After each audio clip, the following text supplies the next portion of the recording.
and Cro-Magnon man, and everything that comes with that, and what else here? Oh, Homo erectus. But I won't dive into those right now. And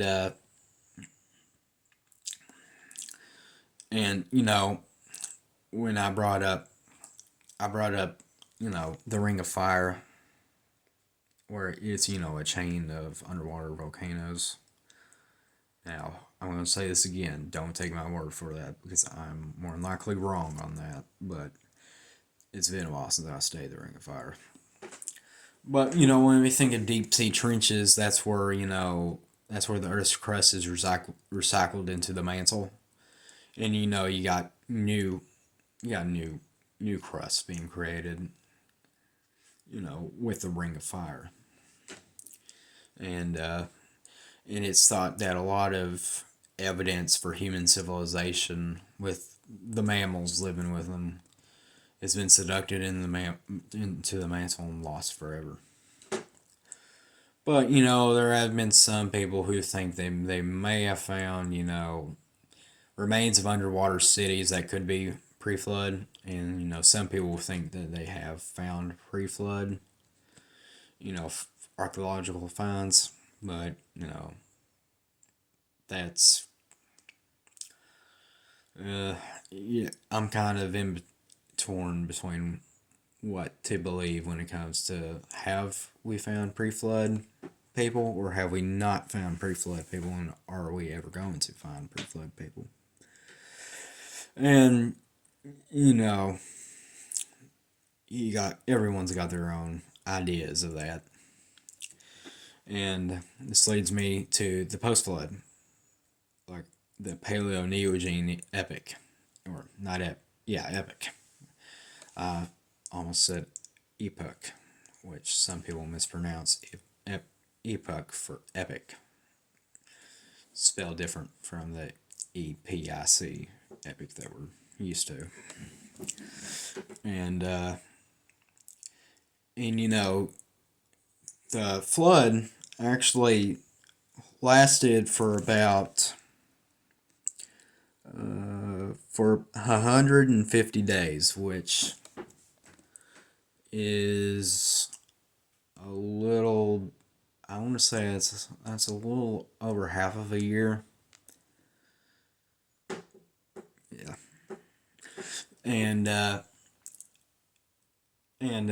heard the idea that it probably took 6 months to kill everything that was not brought up into the ark. You know, with the exception of insects and sea creatures.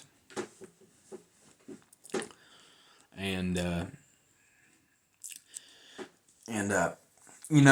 you think of humans again, how they're going to be the smartest, and it's going to take the longest to kill them because with common sense, with any like flood or tsunamis, you got to get to higher ground, and that's exactly what they would have thought to have done. Which brings us to the idea that it took months to kill everyone and everything. And in the podcast episode, we mainly talked about God's judgment.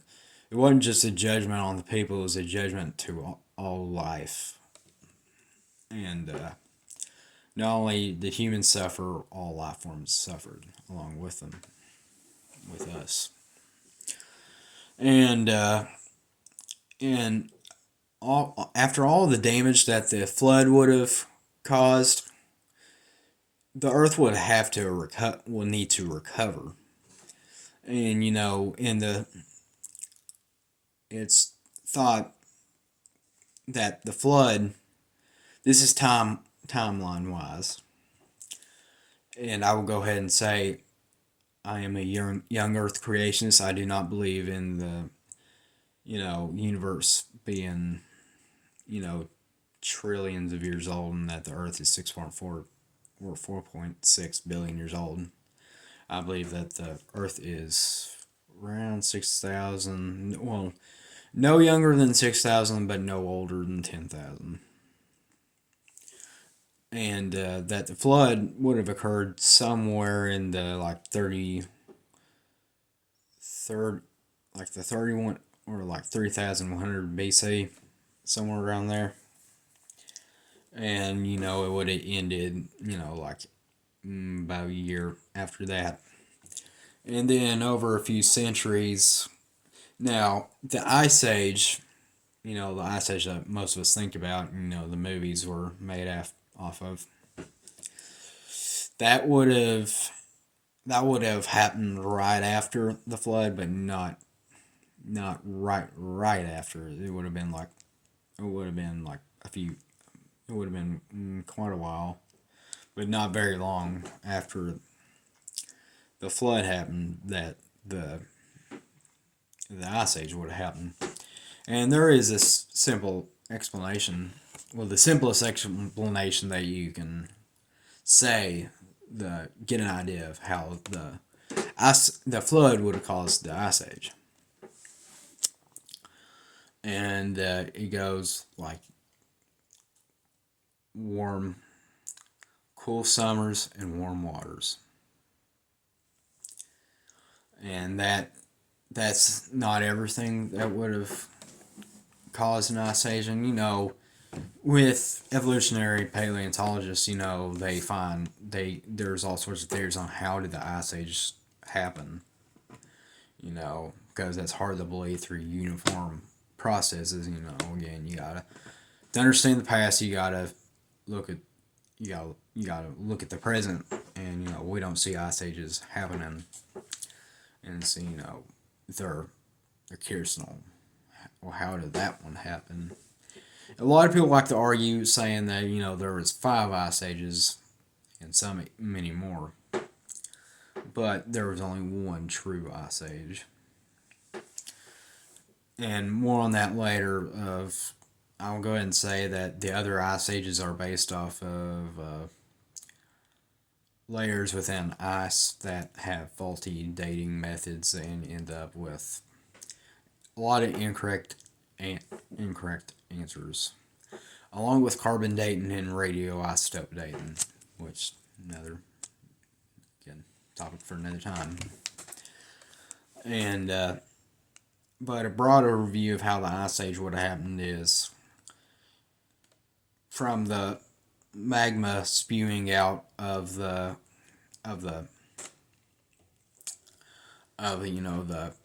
water coming forth, the cracks, magma would have spewed and become lava when it came onto the ocean floor. And this would have created, it would have warmed the water up quite significantly.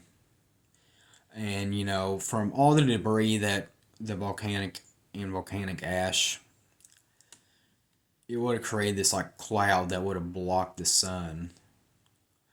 And the water would evaporate, and it'd come down, and it'd snow down, and it'd build up over time, and that reduced a lot of ocean elevation, which that would have had a lot of land available for it would have connected islands together, like the Bering Strait. That's probably one of the most well known connections that would have been made during the Ice Age or right after the Ice Age. That's how the Siberian peoples would go over to the Americas and will become Native Americans. And that wouldn't have just helped humans, that would have helped all sorts of animals disperse after the flood, which they were commanded to do. Be fruitful and multiply. It was commandment given by Noah after the flood. And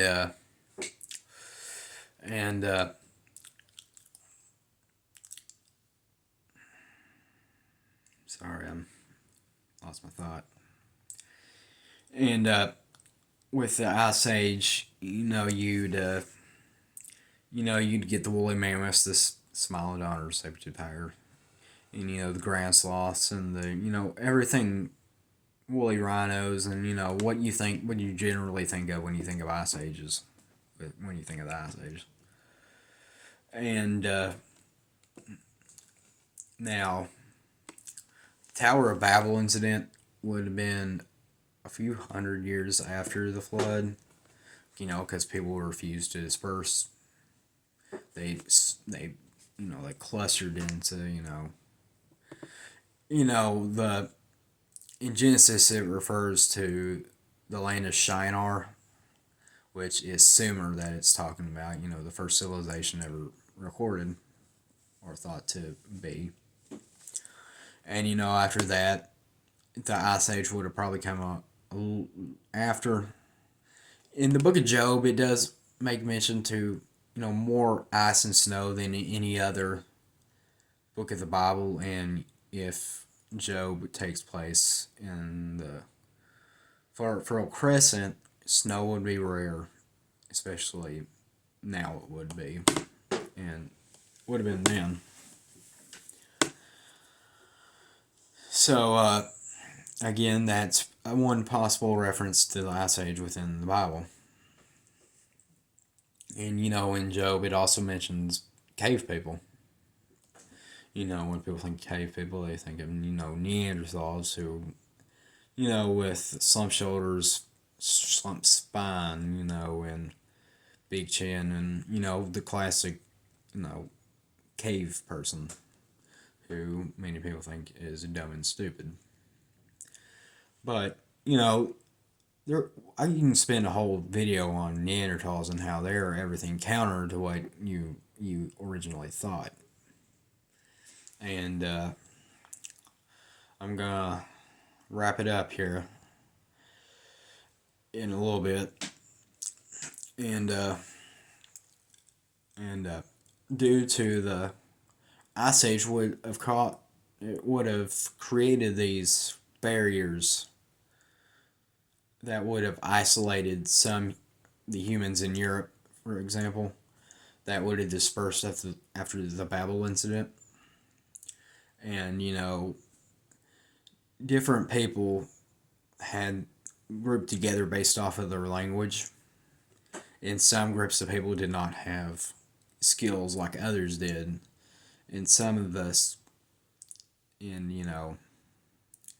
a lot of the cave people would have been the ones with skills that only have to do with making stone tools, and primitive technology is a good way to put it. And then you got the other people who built cities and made some of the civilizations that we study, like the Egyptians, the Assyrians, Sumerians, Babylonians, and the Canaanite nations, and so on and so forth. And a lot of cave art, vast majority of it is found in Europe, which is thought to have been during the Ice Age. And then people would have been isolated. Not just Neanderthals, but Cro-Magnon, which, again, there is no different species of human. Neanderthal, Homo heidelbergensis, erectus, and Cro-Magnon were all Homo sapiens. Evolutionists want you to think counter to that, but I'll leave it at that. And then, then after the Ice Age, you'd have the Celtic people and the Germanic people and the Slavic people that would move into Europe after the end of the Ice Age. And then, civilization will continue to grow into where we are now. And I will end it on that. And I hope this has been interesting, this little intro I've filmed here. And if you haven't already, we'd like for you to check out our Press On podcast at Living as Christians on our YouTube page. And thank you for watching.